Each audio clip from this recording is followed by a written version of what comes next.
बहनों और भाइयों, मैं हूं आपका होस्ट जटाशंकर पंडित जी। आज इस एपिसोड में रामचरितमानस के बालकांड में तुलसीदास जी की दीनता और राम भक्ति में कविता की महिमा की चौपाई। तेहिन बल में रघुपति गुण गाथा, कहिहु नाय राम पद माथा मुनिन्ह प्रथम हरि कीर्ति गाई। तेहिन मग चलत सुगम मोहि भाई की व्याख्या की जाएगी। चलिए शुरू करते हैं। राम की महिमा का परिचय। भगवान राम, जिन्हें रघुपति के नाम से भी जानते हैं, भारतीय सांस्कृतिक और धार्मिक परंपराओं में एक अद्वितीय स्थान रखते हैं। राम का चरित्र न केवल उनके गुणों से भरा है, बल्कि उन्होंने अपने जीवन में सद्गुणों का उदाहरण भी प्रस्तुत किया है। उनके द्वारा अनुभव किए गए संघर्ष और विजय के प्रसंग मानवता के लिए प्रेरणा का स्रोत बने हैं।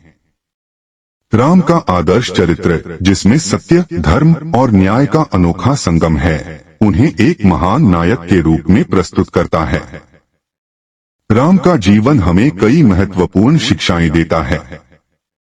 वे एक उत्कृष्ट पुत्र, पति और भाई रहे हैं।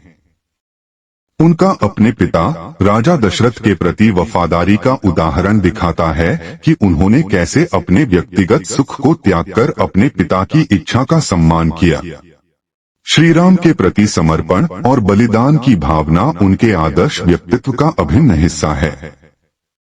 इसी तरह से वे पत्नी सीता के प्रति अपने प्रेम और सम्मान को लेकर भी उतने ही सच्चे रहे, जो आज भी सभी स्त्रियों के लिए एक आदर्श है। भगवान राम को रघुपति कहे जाने का कारण उनका रघुवंश और इस वंश के द्वारा प्रकट किए गए गुण सोने से जुड़े हैं।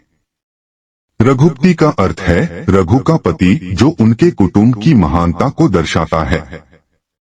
उनका जीवन न केवल व्यक्तिगत गुणों का परिचायक है, बल्कि ये सामाजिक और धार्मिक मान्यताओं का भी प्रतिनिधित्व करता है। इसलिए राम की महिमा का परिचय केवल उनके गुणों तक सीमित नहीं होता, बल्कि ये एक ऐसी क्रांति का प्रदर्शक है जिसने संपूर्ण मानवता को एक नई दिशा दी है। राम द्वारा दिए गए माध्यमिक संदेश। भगवान राम, जिन्हें धर्म के अवतार के रूप में जाना जाता है, ने अपने जीवन के माध्यम से कई महत्वपूर्ण संदेश दिए हैं। उनके उदाहरणों और शिक्षाओं में सत्य, धर्म, परिश्रम और निष्ठा जैसे सिद्धांतों का मुख्य स्थान है। राम के जीवन में सत्य को सर्वोच्च मानने की प्रेरणा मिलती है। उन्होंने दिखाया कि सच्चाई का पालन करना कभी भी कठिनाई से भरा नहीं होता, बल्कि यह व्यक्तिगत और सामाजिक विकास का आधार है। धर्म का पालन करना राम जी की शिक्षाओं का एक और महत्वपूर्ण पहलू है। उन्होंने यह स्पष्ट किया कि व्यक्तिगत और सामाजिक जीवन में धर्म का पालन करना न केवल हमारी पहचान को मजबूत करता है, बल्कि समाज में स्थिरता और शांति भी लाता है। उनके द्वारा दी गई निष्ठा और परिश्रम का संदेश हमें जीवन में सीमाओं को पार करने और अपने लक्ष्यों की प्राप्ति के लिए प्रेरित करता है। राम का उदाहरण हमें बताता है कि कठिनाइयों का सामना करते समय धैर्य और निष्ठा बनाए रखना कितना आवश्यक है। चाहे वह रावण का सामना करना हो या सीता की खोज, हर परिस्थिति में राम ने अपने सिद्धांतों का पालन किया।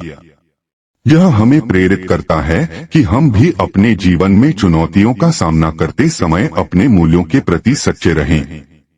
उनके नैतिक शिक्षाएं न केवल व्यक्तियों के विकास में सहायक हैं, बल्कि समाज के समग्र उत्थान में भी योगदान देती हैं। आज के दौर में राम द्वारा दिए गए संदेश हमारी जिंदगी में अत्यधिक प्रासंगिक हैं। उनका जीवन हमें यह सिखाता है कि यदि हम सत्य, धर्म, निष्ठा और परिश्रम को अपनाएं, तो हम अपने व्यक्तिगत और सामाजिक जीवन को सार्थक बना सकते हैं। इन शिक्षाओं का अनुसरण करना न केवल हमें मजबूत बनाएगा, बल्कि समाज को समर्पित और समर्थ नागरिक भी बनाएगा। राम की कीर्ति और भक्ति।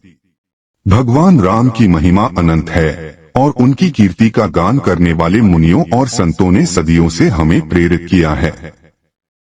राम का चरित्र केवल धार्मिक आस्था का प्रतीक नहीं है, बल्कि यह मानवता के आदर्शों का प्रतिनिधित्व भी करता है।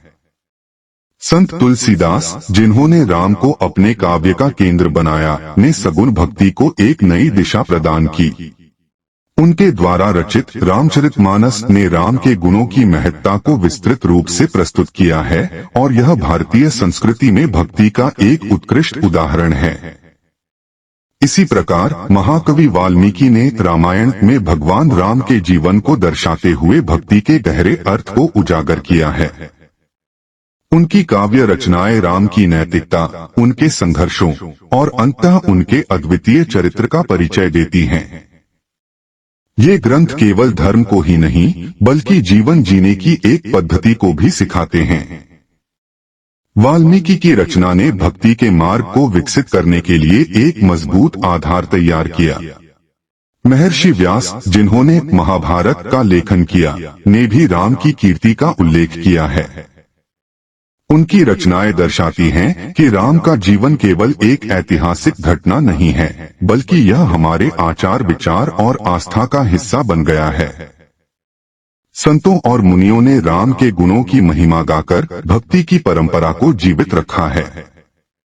ये गुण न केवल हमारे मन को शांति प्रदान करते हैं, बल्कि हमें सच्चे मानवता के पथ पर चलने के लिए भी प्रेरित करते हैं। भक्ति का यह मार्ग हमारी जीवन शैली को संस्कारित करता है और हमें सद्गुणों से भर देता है। राम के चरणों में नमन, व्यक्तिगत अनुभव। भगवान राम के चरणों में नमन करना न केवल एक धार्मिक क्रिया है, बल्कि यह हमारे जीवन को दिशा और प्रेरणा प्रदान करने का एक अद्वितीय साधन भी है।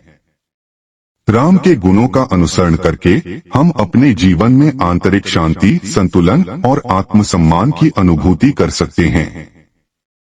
इस अनुभाग में हम जानेंगे कि किस प्रकार भक्तों के व्यक्तिगत अनुभवों से यह स्पष्ट होता है कि राम की भक्ति के माध्यम से जीवन में सकारात्मक बदलाव संभव हैं। एक भक्त, जिसके जीवन में कठिनाइयां थी, ने साझा किया कि कैसे भगवान राम के प्रति उनके अटूट विश्वास ने उन्हें हर चुनौती का सामना करने की शक्ति दी। उन्होंने बताया कि जब भी वह अपने जीवन में संकट का सामना करते हैं, वे राम के चरणों में जाकर प्रार्थना करते हैं, जिससे उन्हें मानसिक शांति और साहस प्राप्त होता है। भगवान राम के अनुकरणीय गुणों जैसे धैर्य, साहस और करुणा ने उन्हें भी अपने जीवन में इन्हें अपनाने के लिए प्रेरित किया।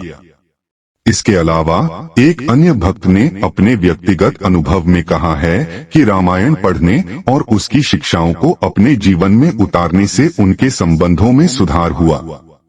उन्होंने अपने परिवार के सदस्यों के साथ मिलकर दैनिक मंत्र का जाप करना शुरू किया, जिसने उनके घर में एक सकारात्मक माहौल बनाया।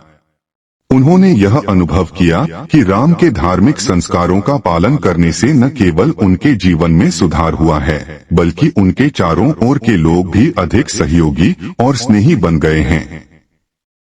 इस प्रकार भगवान राम की भक्ति और उनके गुणों का अनुसरण करके हम न केवल अपने जीवन को अनुपम बना सकते हैं, बल्कि साथ ही अपने आसपास के लोगों पर भी सकारात्मक प्रभाव डाल सकते हैं। आज का एपिसोड यहीं समाप्त करते हैं। अगले एपिसोड में अगली व्याख्या के साथ उपस्थित होंगे। यदि यह व्याख्या आपके हृदय को कहीं स्पर्श कर जाए तो आभार रूप में आप इसे शेयर और लाइक करना बिल्कुल भी न भूलें। इस भगवत कार्य को जन जन तक पहुंचाने में हमारा सहयोग करें। धन्यवाद। इसी आशा के साथ आपसे विदा लेता हूं। जय जय सीताराम।